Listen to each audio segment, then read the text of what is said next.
daug renginių. Ačiū dėmesį. Dėkoju, kad truputėlį gaila, aš neišgirdau, kiek tonų smėlio buvo panaudota, kiek tonų žvyro, kiek tonų cemento, žinot, man labai įdomu būtų, bet gal kitą kartą. O dabar... Šitos prekės buvo iš Lietuvos. Visos šitos prekės buvo iš Lietuvos, o likusi dalis daugiausia iš Vokietijos. Supratom, labai gerai, plojimai ponui direktoriui ir dabar turime dargi vieną žmogų, tai yra... Kam kaip buvo statoma arena, aišku, daugelį metų kauniečiai ir visos Lietuvos gyventojai svajojo, kad Žalgiris pagaliau turėtų tokią areną. Žalgiris to nusipelnė. Ir su mumis Žalgirio klubo direktorius ponas Paulius Motiejūnas.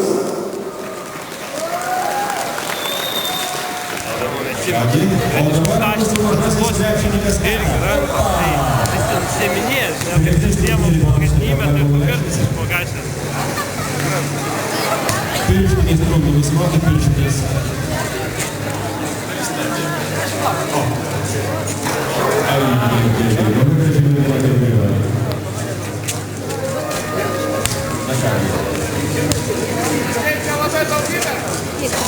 Nesiseka mūsų krepšininkams jauniesiems tiesiog nesulaukia jūsų palaikymo.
Už pastangas nugalėti.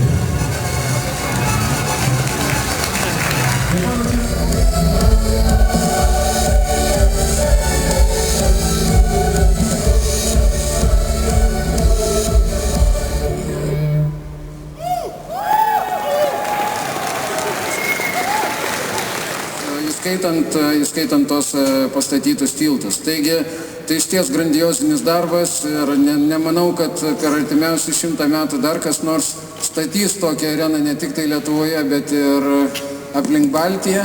Todėl mums tenka didelė garbė, atsakomybė organizuoti Europos krepšinio čempionato finalą. Ir aš manau, kad jūs taip pat galite jau įsitikinti, kiek beliko darbų, jų liko išties labai nedaug.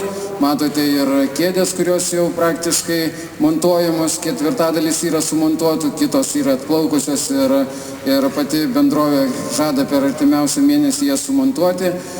Galite sakyti, kad gal sienos nepadažytos, dar kažkas, bet toks yra architekto sumanymas ir aš manau, kai jūs matysite galutinį rezultatą, jūs apims dar didesnis džiugesys. Ir kaip sakė gerbiamas architektas Eugenijus Miliūnas, kuriam mes neseniai suteikėm Kauno garbės piliečio vardą, visų pirma, Žalgirio arena pagerins visų kauniečių savijautą, nes daugelį metų į Kauną buvo baksnuojama, kad Kaunas nesugeba įgyvendinti įdomesnių, strategiškai svarbesnių objektų. Tai aš manau šitą uždavinį įvykdėm ūkiškiau, racionaliau ir aš dėkui visai komandai, dėkui Vygantui Gudėnui, kuris yra šios Žalgirio arenos projekto koordinatorius, Žalgirio klubui, kuris artimiausius 25 metus valdys areną ir aš tikiu, kad parūpins įvairaus lygio ir skonio renginių visai Žalgirio arenai.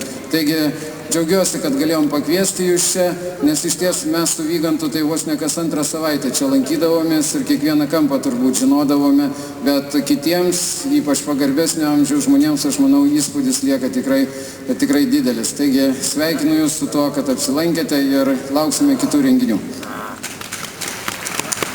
Ačiū merui Andriui Kupčinskui. Na kągi, ši arena turi jau istoriją, kadangi prieš 2,5 metų mes čia padėjome kertinį akmenį, įleidome simbolinę kapsulę ir visus tos 2,5 metų šią areną rūpinosi ir manau, kad dar ilgai rūpinsis tuometinis administracijos direktorius, o dabar tiesioginis šios statybos koordinatorius Vygantas Gudėnas, jam ir žodis. Labas vakaras, aš manau, kad šalta labai, bet aš pasistengsiu labai greitai prabėgti ir kad jums liktų kažkoks įspūdis, šiek tiek pasakysiu skaičių. Tai, kaip žinote, 2008 metais rugsėjo 26 dieną atėjo čia mūsų gerbiamas meras, atvyko premjeras Kirkilas, mūsų ekscelencija arkivyskupas Tomkevičius, Miliūnas ir Vėtrūnos laimėtojai, statytojai, valdybos pirmininkas Banys, kurie įkasė kapsulę visų kauniečių akise ir tikrai susirinko nemažesnis būrys kaip šiandien. Ir nuo tada mes pradėjom skaičiuoti šio pastato statybos dienas. Tuo metu šitame lauke stovėjo taip pat krepšys, į tą krepšį jau jums sakė mūsų vedantysis, kad buvo metomos baudos ir buvo lažybos. Jeigu premjeras laimės, tada areną statys kauniečiai. Jeigu pralaimės lažybas, tada bus skiriama pinigų iš valstybės investicinio fondo. Taip atsitiko, kad mūsų meras įveikė Kirkilą 4-3, 5-3. Tai buvo 100% pataikymas, ko nepasakysim šiandien. Reiškia, supratau, kad areną baigiam statyti ir atiduodam tautai. Pinigų jau nebereikia, o tuo metu buvo labai svarbu ir po laimėjimo suspaustos buvo rankos ir premjeras pažadėjo 50 milijonų iš valstybės investicinio projekto, ką jis ir įvykdė, ir mes turime 3 pinigų šaltinius, 50 valstybinių milijonų, 50 Europos ir apie 60 kelis milijonus Kauno miesto savivaldybės. Už šitos pinigėlius statom šitą visą objektą, jų dar turime, jų visų iki pabaigos užteks ir ką dabar pastatėme. Tas, kas yra viršuje, yra viskas pastatyta. Ir taip ir bus, kaip jūs dabar matote. Čia yra statoma protinga arena. Reiškia, kompiuteriniais tinklais bus visas valdymas. Kas viršuje yra sumontuota? Yra įpučiamas karštas oras, ištraukiamas šaltas, gaisro gesinimo automatinė sistema, dūmų ištraukimas, viskas, kas gali atsitikti blogo, turi išeiti pro vamzdžius į lauką. Tuo pačiu, aišku, dar trūksta kabos ant šitų sijų, kurios tarp kitko yra 10 metrų aukščio ir 91 metro ilgio. Vienos tos metalinės konstrukcijos, kaip yra viena, svoris yra 85 tonos. Tai paskaičiuokit, kiek yra, koks svoris yra surinktas ant šitų pastolių, kurie stovi vis. Viršutinė aukštą Miliūnas vadina, tai jaunimo yra zona, kur pradėtos rinkti kėdės, yra 7000 sėdimų vietų. Po jaunimo zona yra VIP ložės, jų yra 46 kambariai, didžiausios yra turbūt 34 vietos, mažesnės po 14. Po jomis, reiškia, bus 7, tas, kur mes dabar stovime su kėdėm, kurios bus nuleidžiamos krepšinio aikštelės link, taip pat 7000 vietų. Reiškia, mūsų arena yra paskaičiuota 15 000 vietų ir su galimybė, aišku, prasididinti ir iki 17. Kiek aš žinau, toks skaičius kėdžių yra užsakytas pas mūsų gamintojus amerikiečius. Kas dar tokio įdomaus? Čia dabar visi sako potvinis, tai dabar, kur jūs stovite žemėje, tai yra toks pats lygis kaip Karaliaus Mindaugo gatvė. Čia aikštė yra, tai yra tas pats, kas su Karaliaus Mindaugo viršumi. Yra 28 altitudė pagal lygius vandens, taip kad potvinis negresia arenai, nebent sugriūtų Hesas, tai tik tada galbūt tikimybė būtų, kad ir visam Kaunui būtų riesta.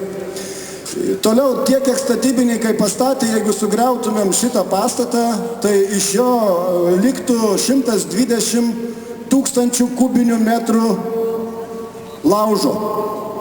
Tai yra tokia, galite įsivaizduoti.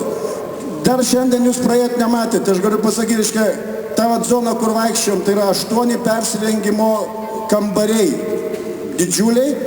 Yra zona atskira Žalgirio komandai su visa, reiškia, reikiama higienos normomis, visomis su voniomis, su dušinėmis, su VS-ais. Ir jie čia, kaip sakyti, ne tik treniruosis, bet ir gyvens. Taip pat, reiškia, yra apie 8000 kvadratinių metrų ofisams yra skirta. Taip pat yra, reiškia, numatyta restoranų ir visų kitų, ką reikalinga, kad žmonės jaustųsi gerai. Taip pat yra didžiulė vieta. Yra dar labai turbūt svarbus toks skaičius, yra, kad yra elektros kiekiai taip pat yra didžiuliai numatyti naudojimui ir yra autonominės elektros tiekimas numatytas iš dizelinio generatoriaus, kurio galia 1,5 MW.